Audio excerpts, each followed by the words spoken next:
नमः शिवाय, नमः शिवाय, नमः शिवाय। श्री शिव महापुराण नमो नमः। कालाश संहिता 9वां खंड पालाध्याय। महाराज हिमाचल द्वारा ऋषियों से राजा अन्य की कथा पूछना। जय जय जय शिव शंकर भोलेनाथ। श्रावण मास में शिव महापुराण की कथा अवश्य सुने। वैसे तो उनकी कथा सुनना, पूजन करना, उनका दर्शन करना हर किसी के भाग्य में नहीं है। जिनके भाग्य में होता है वही इस चीज़ को श्रवण कर पाते हैं, देख पाते हैं, मुख से उनका गुणगान कर पाते हैं। तो खैर, भगवत कृपा जिनके ऊपर जैसी होती है वह उनके पास वैसे ही श्रद्धा और कृपा जैसी होती है उनको वैसा ही प्राप्त होता है। जय जय जय, हर हर महादेव, हर हर महादेव। हे नारद, यह सुनकर महाराज हिमाचल ने सप्त ऋषियों से राजा अन्य की कथा पूछी। तब महर्षि वशिष्ठ जी बोले, हे शैलराज, वेद चंद्र नामक 14वें मनु की 16वीं पीढ़ी में अन्य नामक एक राजा थे। वह भगवान श्री सदाशिव जी महाराज के परम भक्त 7वें द्वीप पर उनका राज था। उन्होंने सर्वप्रथम महर्षि महाराज के परम भक्त थे।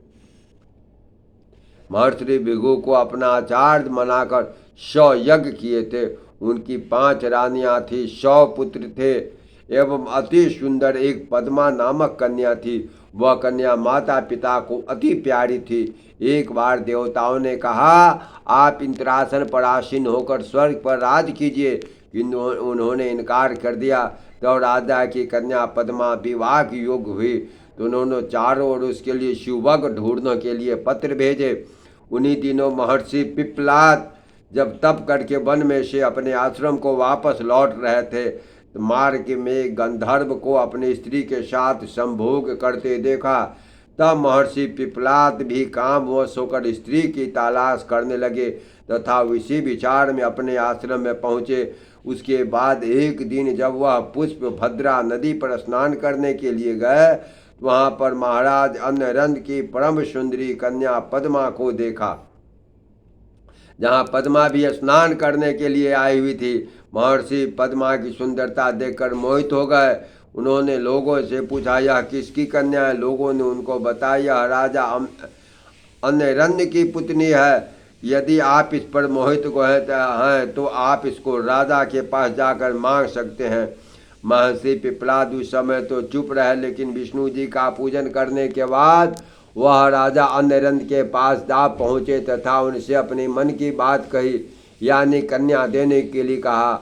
महर्षि वशिष्ठ ने कहा, हे राजा हिमाचल। राजा अन्य ऋषि की बात सुनकर चुप हो गए। उस समय महर्षि ने क्रोध में भरकर कहा, हे राजन, तू हमारे मनोरथ को पूर्ण न करके जो चुपचाप हो गया, सो तो इस बात का ध्यान रखना चाहिए कि हमारे पास वह विद्या है जिसके द्वारा हम तुम्हें भस्म कर देंगे तथा तेरे वंश को भी।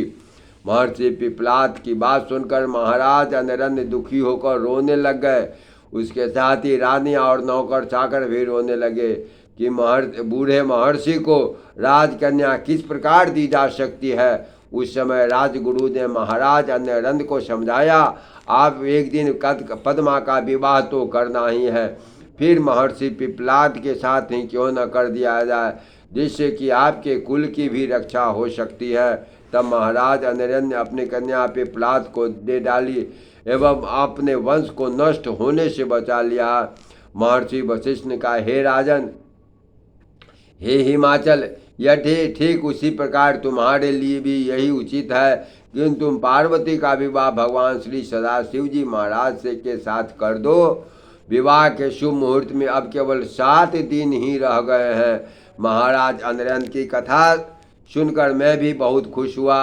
अब कृपा करके मुझे ऋषि पिप्पलाद की कथा भी सुनाइए। प्रेम से बोलिए श्री शंकर भगवान की जय, माता पार्वती की जय, सत्य सनातन धर्म की जय, गौ माता की जय, हर हर